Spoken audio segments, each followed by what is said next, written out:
Dear students, welcome back to the Arya's hub of English language. मैं उम्मीद करती हूँ कि आप सब लोग बहुत अच्छे होंगे। स्टूडेंट्स, आज हम रूट वर्ड पर बेस्ड वोकैबुलरी के लिए एक सेशन लेने वाले हैं जिसमें एटिमोलॉजी से कैसे शब्दों को याद किया जाता है ये हम पढ़ेंगे। आप लोग सब समझते हैं what is etymology. Etymology is the fastest method of learning English words. आप एटिमोलॉजी एक ऐसा तरीका है जिससे आप शब्दों को याद करते हैं और वो आपको लाइफ लॉन्ग आपके माइंड में जो है वो फिट हो जाते हैं, क्योंकि इसमें आप पढ़ाई करते हो प्रीफिक्सेस की, रूट वर्ड्स की और सफिक्सेस की।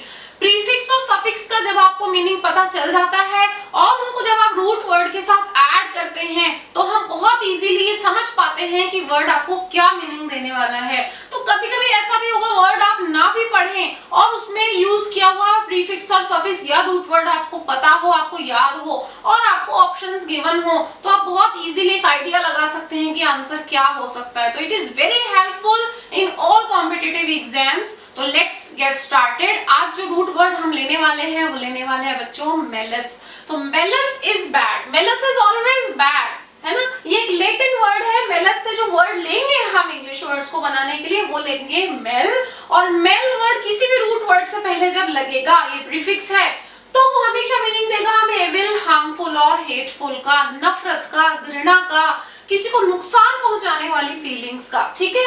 If malice is bad then bonus is always good. किसको अच्छा नहीं लगता बताओ बोनस? सबको अच्छा लगता है ना बोनस, फ्री में जो चीज मिलती है, तो इट इज ऑलवेज गुड। तो बोनस से जो वर्ड निकलता है स्टूडेंट्स वो निकलता है बेन या बेने। इससे भी हम काफी सारे वर्ड्स पढ़ने वाले हैं। नेक्स्ट सेशन जो होगा वो हमारा बोनस पर ही होगा, तो भूलिएगा नहीं नेक्स्ट सेशन देखना, ताकि आप बोनस और मेलस से बनने वाले वर्ड्स को कंपेयर कर सके और इसमें कनेक्शन एस्टेब्लिश कर सकें। ठीक है, बहुत ही जल्द वो भी अपलोड हो जाएगा। तो आज हम वर्ड्स पढ़ते हैं बच्चों मेल से। पहला वर्ड है हमारा मेलाइन। मेलाइन मींस कॉजिंग हार्म और एविल, नुकसान पहुंचाना। ठीक है, या फिर अनप्लीजेंट फीलिंग रखना किसी के लिए। ठीक है, नुकसान वाली फीलिंग रखना। For example, her husband had a मेलाइन disease. देखो डिजीज एक नाउन है, नाउन से पहले जो वर्ड यूज हो रहा है वो एक एडजेक्टिव है, क्योंकि वो डिजायर नाउन को डिस्क्राइब कर रहा है। इट मींस हमारे सामने इसका पार्ट्स ऑफ स्पीच भी सामने आ गया कि malign is an adjective. Malign desire to make her future life miserable after divorce. तो maybe it is possible कि हस्बैंड वाइफ का डिवोर्स हुआ हो और हस्बैंड की दिली ख्वाहिश हो कि अलग होने के बाद भी मैं इसे खुश नहीं रहने दूंगा, मैं इसके फ्यूचर को खराब कर दूंगा। तो उसकी डिजायर किस तरह की है हस्बैंड की? नुकसान पहुंचाने वाली। तो आप उस वर्ड को क्या कहेंगे? मेलाइन कहेंगे। ठीक है। मिजरेबल एक और वर्ड आया यहाँ पे, मिजरेबल मीन्स वेरी अनहैप्पी। ठीक है। अब देखिए इसके कुछ सिनोनिम्स हम देखते हैं। एविल है क्योंकि वो मीनिंग एविल का दे रहा है। मेलिफिसेंट, मैलिशियस, मेलेवोलेंट। आप ध्यान दो बच्चों कि इसके जो सिनोनिम्स है इसमें भी MAL जो प्रीफिक्स है वो यूज हो रहा है। इट मींस इसके सिनोनिम्स में भी मेल वर्ड यूज हो रहा है, जिसका मतलब क्या है? हार्मफुल और हेटफुल, नुकसान पहुंचाने वाला। ठीक है। तो आप इस किस तरह के कॉम्बिनेशंस यूज कर सकते हो मैं आपको थोड़ा सा हिंट दे देती हूँ। हम ज्यादा बड़ा नहीं रखेंगे इस सेशन को। तो आप यूज कर सकते हो मेलिफिसेंट एक्ट्स, डीड्स, मेलिफिसेंट बिहेवियर, ऐसा बिहेवियर, ऐसे काम जो किसी को नुकसान पहुंचाते हो। ठीक है। मैलिशियस यू कैन से मैलिशियस फोन कॉल्स, ऐसे फोन कॉल्स जो किसी को परेशानी में डाल दें, है ना। आप कह सकते हो malicious looks in her eyes, you can say malevolent gossips, ऐसी बातें जो किसी को नुकसान पहुंचाती हो। ठीक है, वेरी अनप्लीजेंट टॉक्स। तो these are the combinations you can use these words. Done? समझ में आ गया होगा आपको। आगे देखते हैं malignant। One more word we have malignant। malignant is used of a tumour और डिजीज। ये एक ऐसा वर्ड है स्टूडेंट्स जो बेसिकली यूज होता है मेडिकली किसी ट्यूमर के लिए या किसी बीमारी के लिए, और वो ऐसा ट्यूमर या ऐसी बीमारी होगी that can not be controlled and is likely to cause death. ऐसी कोई बीमारी, ऐसा कोई tumour that is growing in your body and it is harmful and it can cause death. इससे मृत्यु भी हो सकती है। बहुत ही डेंजरस, बहुत ही खतरनाक बीमारी है। ठीक है, उसके लिए यूज करोगे। For example, is the tumour malignant और बेनाइन?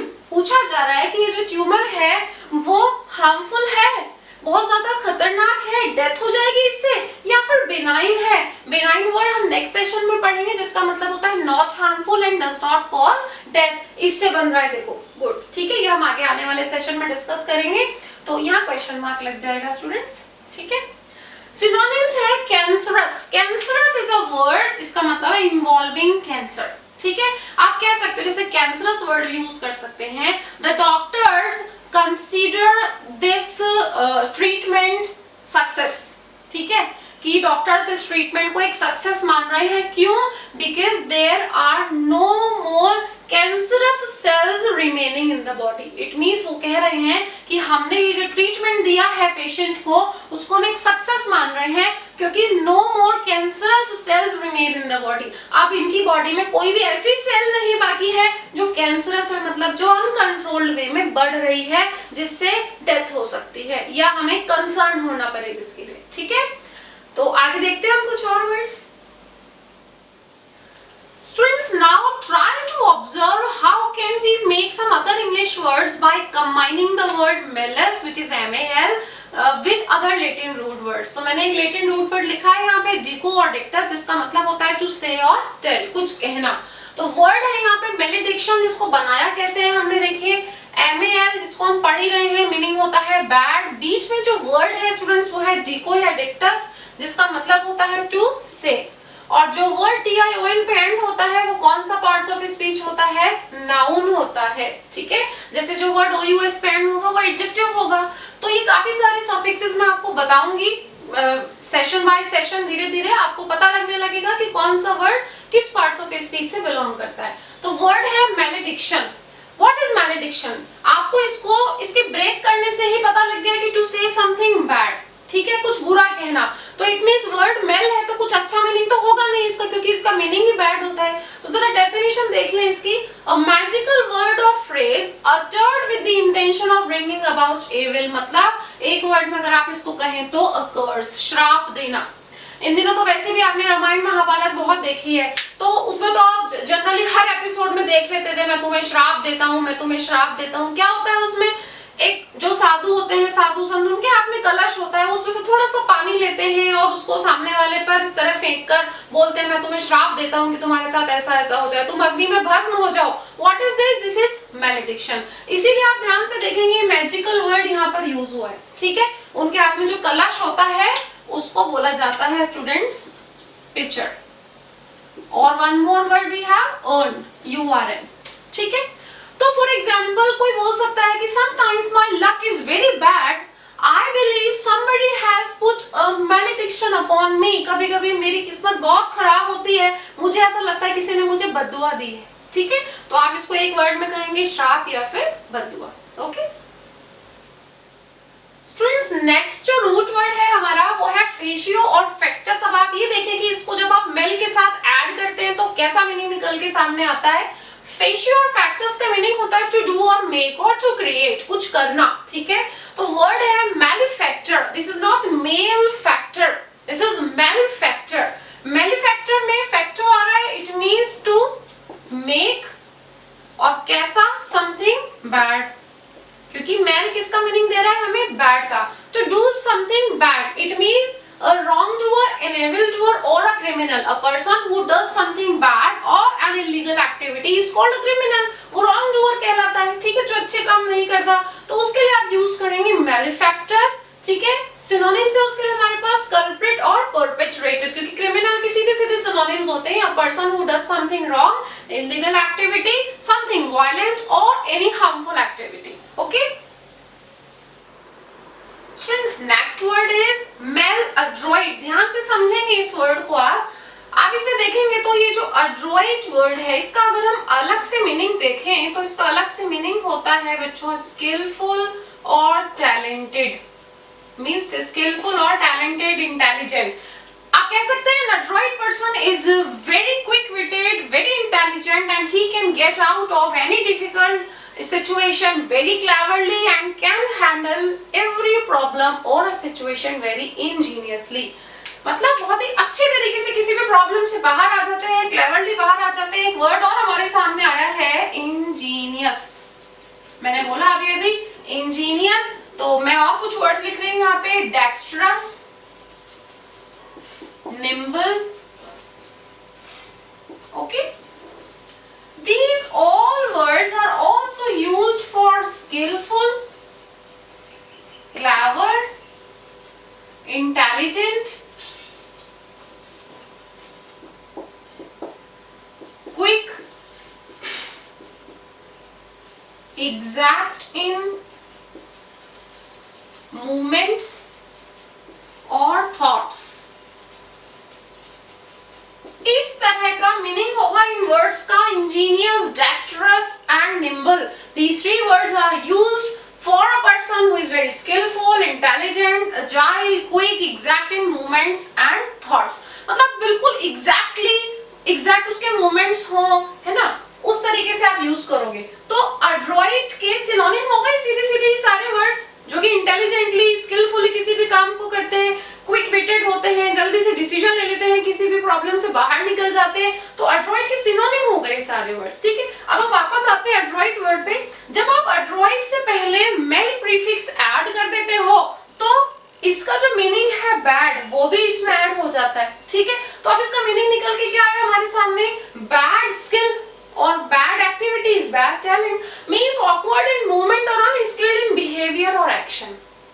क्या मतलब हुआ और किस तरह के लोगों के लिए वर्ड यूज होगा. बहुत बार देखा होगा ना आपने, कुछ लोग बहुत ही जल्दीबाजी में अनऑर्गेनाइज्ड तरीके से किसी काम को करते हैं और वो काम सही होने की बजाय खराब हो जाता है. बहुत बार ऐसा होता होगा ना, अपने घरों में हमें डांट पड़ जाती है कई बार मम्मी से, भाई अगर आप 6 महीने में 7-8 महीने में एक कांच का ग्लास तोड़ देते हो तो क्या कहा जाता है, कोई बात नहीं, हो जाता है, गिर जाता है कभी कभी. लेकिन क्या होगा अगर आप चौथे दिन तीसरा ग्लास कांच का किचन में तोड़ दो तो मम्मी की आवाज आती है, that's the third glass you have smashed this week, how clumsy you are. Clumsy word क्यों यूज हुआ, क्लमजी इसलिए यूज हुआ क्योंकि क्लमजी वर्ड किसके लिए यूज होता है, जो किसी काम को बहुत ही सिली वे में, बहुत ही स्टूपिड वे में करते हैं, ऑर्गेनाइज्ड वे में नहीं करते, जल्दबाजी में करते हैं और उस काम को बिगाड़ देते हैं. उस केस में यूज हो जाएगा क्लमजी, बंगलिंग एंड लंपिश. और समझ सकते हो बच्चों आप इन वर्ड्स को. सपोज कीजिए कोई वेटर है और वो वेटर या तो घबराया हुआ है या फिर अभी नया है, एक्सपीरियंस नहीं है उसको, या फिर जल्दबाजी में काम करना चाहता है, तो वो क्या करेगा, होटल में या रेस्टोरेंट में टेबल पे से जो भी यूटेंसिल्स होंगे, प्लेट्स, बोल्स, स्पून्स, उनको अनऑर्गेनाइज्ड वे में उठाएगा. तो तरीका तो क्या है कि आप बड़े बर्तन नीचे रखो, उसके ऊपर छोटा, फिर छोटा, फिर छोटा, तो शायद आप उसको इजीली ले भी जाओगे. लेकिन अगर आपने इन चीजों का ध्यान नहीं रखा और उसको अनऑर्गेनाइज्ड वे में उठा लिया तो वो शायद किचन में जाते जाते गिर जाएंगे. तो इट मींस यू कैन से क्लमजी वेटर, है ना, बंगलिंग, लंपिश. तो डूइंग समथिंग इन अ सिली और स्टूपिड मैनर, उस तरीके को आप क्या कहोगे, ये सारे वर्ड्स यूज होंगे उसके लिए. और क्योंकि ये सारे वर्ड्स जो है निम्बल, डेक्स्ट्रस, इंजीनियस, ऑर्गेनाइज्ड है, इंटेलिजेंट है, स्किलफुल है, क्विक है ना, एजाइल है, और यहाँ पढ़ सकते हो exact in movement and thoughts, बिल्कुल एग्जैक्टली उन्हें पता है कि क्या मूवमेंट करना है, थॉट्स क्या होनी चाहिए. तो ये सारे जो वर्ड्स है वो इनके क्या हो जाएंगे, एंटोनिम्स हो जाएंगे, ऑपोजिट हो जाएंगे. लॉक खोल रहे हो, है ना, अगर आपका ध्यान बिल्कुल की और लॉक पर है तो सीधा आपने चाबी को वहीं लगाया जहां लगेगी और उसको टर्न किया और लॉक खुल जाएगा. लेकिन if you are not nimble, if a person is clumsy, वो खुलेगा ही नहीं 2-3 मिनट तक, तो क्योंकि चाबी जहां डालनी चाहिए वहां नहीं डाल पाएगी. तो इस केस में आप यूज कर सकते हो इन सारे वर्ड्स को. ठीक है, आप देख लें, इनको पढ़ लें और कुछ वर्ड्स पढ़ते हैं. सो स्टूडेंट्स, मेलस वर्ड से कुछ और वर्ड्स देखते हैं हम with meanings. First, next word is मेलेज.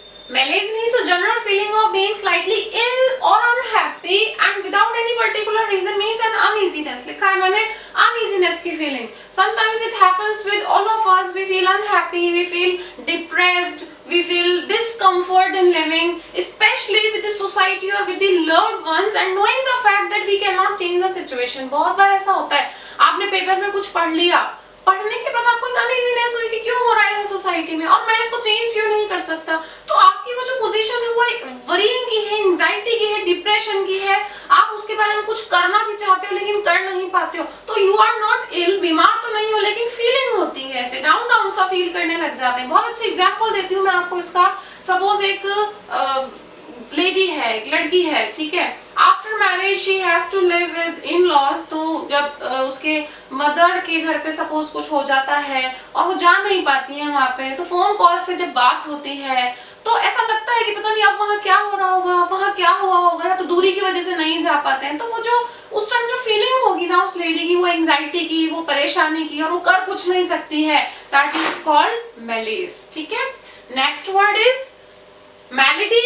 मैलेडी is disease. देखो बच्चों ये बनता कैसे है, यहाँ आप देखेंगे mal plus ease means, mal का मतलब तो हो गया बैड, ईज, ठीक है, वैसे ही बना डिजीज, डिस मीन्स लैक, और लैक ऑफ ईज, जहां लैक ऑफ ईज आ जाती है, कंफर्ट, लैक ऑफ कंफर्ट आ जाता है, वहां इंसान बीमार हो जाता है, तो यहाँ मैलेडी का जो मीनिंग है वो है बीमारी, सीरियस इलनेस। ठीक है, for example all the rose bushes seem to be suffering from the same mysterious malady। ठीक है, सारी की सारी जो रोज की बुशेस हैं वो सब किससे बीमार लग रही हैं, एक मिस्टीरियस बीमारी से ग्रसित लग रही हैं, सफरिंग लग रही हैं। ठीक है, next word is maladjusted। You know, some people are brought up in a way that they cannot be satisfied with other people। Adjust नहीं कर पाते हैं सबके साथ या हर सिचुएशन के साथ, क्योंकि उनकी अपब्रिंगिंग ही इस तरीके से हुई होती है। तो a person who is not able to behave well with other people because he is stick to his behavior, वो changes नहीं करना चाहता है, तो इस तरह का जो पर्सन है वो क्या कहलाएगा, मेल एडजस्टेड। तो ध्यान रखना जो मेल एडजस्टेड होता है वो मेल कंटेंट भी होगा। कंटेंट वर्ड का मतलब होता है सेटिस्फाइड, और जब आप इससे पहले लगा देते हैं mail means negative sense they रहा है, who is not happy and satisfied with something what he or she has and he is always complaining with a lot of things। ठीक है, तो जो हमेशा कंप्लेन करता रहता है, हर चीज के साथ अच्छे से डील नहीं कर सकता, खुश नहीं रह सकता, संतुष्ट नहीं रह सकता, उसको आप क्या करेंगे, मेल कंटेंट। तो ऑब्वियसली जो पर्सन मेल एडजस्टेड है वो मेल कंटेंट भी होगा कहीं ना कहीं। ठीक है, next word is malpractice. Malpractice is wrong और इलीगल एक्टिविटीज लाइक करप्शन, है ना, wrong, careless and illegal behavior while in a professional job। किसी भी तरीके को गलत तरीके से करना, गलत काम करना जो इलीगल हो उसको आप कहेंगे malpractice. For example society के केस में आप देखें तो sexual harassment is a malpractice. Job में देखें तो कहीं गलत तरीके से आपने ब्राइब देकर जॉब लिया, this is called male practice. Medical के केस में अगर हम देखें तो किडनीज को निकाल लेना बिना पेशेंट की इजाजत के या उसे सेल कर देना इज मेडिकल मेल प्रैक्टिस। ठीक है, corruption. Next word is malnutrition। You all know what is nutrition, a substance that you take into your body for good health, just like food। ठीक है, उसको आप न्यूट्रिशन कह रहे हैं। अब जब न्यूट्रिशन से पहले मेल वर्ड लगा रहे हैं तो खराब न्यूट्रिशन हो गया। It means physical weakness and bad health, कमजोरी होना, caused by having too little food, बहुत ही कम खाने की वजह से जो स्वास्थ्य गिरता रहता है, बैड हेल्थ हो जाती है, उसको आप मेल न्यूट्रिशन कहते हैं। हिंदी में आप कह सकते हैं इसको कुपोषण। ठीक है, बहुत सारे लोग अभी कोरोना की वजह से बहुत लोग ऐसे हैं जिन्हें भरपेट खाना नहीं मिल रहा है, तो हम कह सकते हैं so many people are suffering from malnutrition। okay, these are some other words, आप इन्हें देख लें और कुछ वर्ड्स लेते हैं। So students, some other words are here. Next word is malodorous। Malodorous is an adjective here। जब भी OUS किसी वर्ड के लास्ट में देखेंगे तो आप ये समझ जाएंगे कि वो हमेशा होगा एक एडजेक्टिव। ठीक है, OUS पे जो भी वर्ड एंड होता है वो पार्ट्स ऑफ स्पीच होता है एडजेक्टिव। malodorous मींस होता है having an unpleasant smell, बदबूदार होना। For an example you can say how can I prevent my stinky shoes from becoming malodorous। है ना, किसी के शूज में से, सॉक्स में से स्मेल आती है तो बोले उसको malodorous होने से मैं कैसे रोक सकता हूँ। ठीक है, unpleasant smell होना, बदबूदार होना। मैलफंक्शन, फंक्शन का मतलब समझते ही हैं आप, किसी काम को करना, कि कोई चीज फंक्शन कैसे करती है। तो ध्यान रखेंगे this word is used for both machines and as well as body. ठीक है, टू फेल टू वर्क और ऑपरेट करेक्टली, जब मशीन का कोई हिस्सा या बॉडी का कोई पार्ट काम करना बंद कर दे या खराब तरीके से काम करने लग जाए उसको आप कहेंगे मैलफंक्शन। यू कैन से the surgery of him caused malfunction of his right hand, कि उसकी जो सर्जरी हुई थी उसकी वजह से उसके राइट हैंड ने काम करना बंद कर दिया। ठीक है, या काम अच्छे से नहीं कर रहा। malformation, formation मींस बनना। ठीक है, फॉर्म होना। तो क्योंकि नेगेटिव वर्ड है, mal prefix add being wrongly formed, या तो कोई चीज अच्छे से बनी नहीं है, गलत तरीके से बनी है, such as a part of body, जैसे शरीर का कोई हिस्सा। फॉर एग्जाम्पल आप कह सकते हो the girl was born critically ill with the severe malformation of heart। हो सकता है कि उसका जो दिल है, जब वो जन्मी थी, उसका जब जन्म हुआ था, तो उसका हार्ट या तो गलत तरीके से फॉर्म हुआ, बना नहीं, या फिर वो आधा ही बना, पूरी तरीके से फॉर्म नहीं हुआ। उस केस में आप इस वर्ड को यूज कर सकते हैं, ठीक है। Next word is malapert। malapert means boldly disrespectful or impudent। जिद्दी, boldly disrespectful means आप बोल्डली कोई किसी ऐसी चीज को जो बेशर्मी वाला काम है, जो निरादर वाला काम है, उसको पूरी हिम्मत के साथ बोल रहे हो और कर रहे हो। इट मीन्स आप जिद्दी हो, यू आर शोइंग डिसरेस्पेक्टफुलनेस, ठीक है। जैसे सपोज कीजिए आपके बड़ों ने आपसे पूछा कि आपने ये पैसे खर्च क्यों किए, कहाँ किए, तो आप गलती मानने की बजाय कहते हैं हाँ कर दिए मैंने पैसे खर्च, किए तो किए, क्या हो गया, है ना। तो इस तरीके से आप क्या शो कर रहे हैं, जिद्दीपना शो कर रहे हैं, बेशर्मी शो कर रहे हैं, ठीक है। तो malapert word is used for impudent। It became impossible for me to spend the whole of my life with such a malapert girl। कि एक जिद्दी लड़की के साथ पूरी जिंदगी बिताना मेरे लिए नामुमकिन हो गया था। कोई डांटने लगे कि गलत काम क्यों किया, स्मोक क्यों किया, ड्रिंक क्यों किया, और हम गलती मानने के बजाय बोले हाँ किया तो किया, करूंगा आगे भी। इस तरीके की जो चीज है उसके लिए आप वर्ड यूज करेंगे malapert, ठीक है, impudent। Next word is malleable। malleable is used in two sense। First जो है वो है technical. malleable substance is easily changed into a new shape। एक कोई भी एक सब्सटेंस जिसको आप किसी भी शेप में चेंज कर सकते हैं इजीली, वो तो होगा malleable substance के केस में। और जब आप पर्सन के केस में देखेंगे तो एक ऐसा पर्सन जिसके थॉट्स को आप इजीली चेंज कर सकते हो, उसको प्रभावित कर सकते हो, उसको ट्रेन कर सकते हो, उसको चेंज कर सकते हो, उसको कंट्रोल कर सकते हो, इस तरह के पर्सन को आप क्या कहेंगे, malleable। स्टूडेंट्स रिमेंबर कि this word is used for both negative and positive sense, ठीक है। भाई मान लो जनरली क्या होता है 10th क्लास के बाद या 12th क्लास के बाद बच्चे हमसे पूछते हैं या घर वालों से पूछते हैं कि मैं तो सोच रहा हूँ कि मैं साइंस मैथ्स ले लूँ, और हम क्या कहते हैं उसने पूरा मन बना लिया, लेकिन किसी ने उसको अगर ये कह दिया कि नहीं नहीं मैथ्स कैसे पढ़ोगे, साइंस तो बहुत टफ पड़ती है, कोई स्कोप नहीं है, 8 साल तुम डॉक्टरी की पढ़ाई करोगे कुछ भी नहीं होगा, और तुरंत उसका माइंड क्या हो गया, चेंज हो गया। तो इस तरह का जो पर्सन है, आपने क्या किया, उसके थॉट्स को चेंज कर दिया, उसको काबू पा लिया उस पर आपने, ठीक है। तो ये पॉजिटिव नेगेटिव दोनों ही केसेस में यूज होगा। अगर आप किसी को इजीली ट्रेन कर सकते हो, मतलब वो जीरो होकर सुन रहा है, आपकी बात को समझ रहा है और उस पर काम करने के लिए रेडी है, चेंज होने के लिए रेडी है, तो वो तो हो गया पॉजिटिव फैक्टर, है ना। नेगेटिव फैक्टर ये कि आप किसी पर्टिकुलर एम को लेकर चल रहे हो और कोई भी आया, किसी ने आपको कुछ कह दिया और आपने तुरंत अपना मन बदल लिया, तो वो एक नेगेटिव फैक्टर हो गया उसका, ठीक है। तो ये सारे जो वर्ड्स हैं MAL, मेल, जो मेलस से बनता है, बैड सेंस देता है, हमने काफी सारे वर्ड्स पढ़ लिए हैं।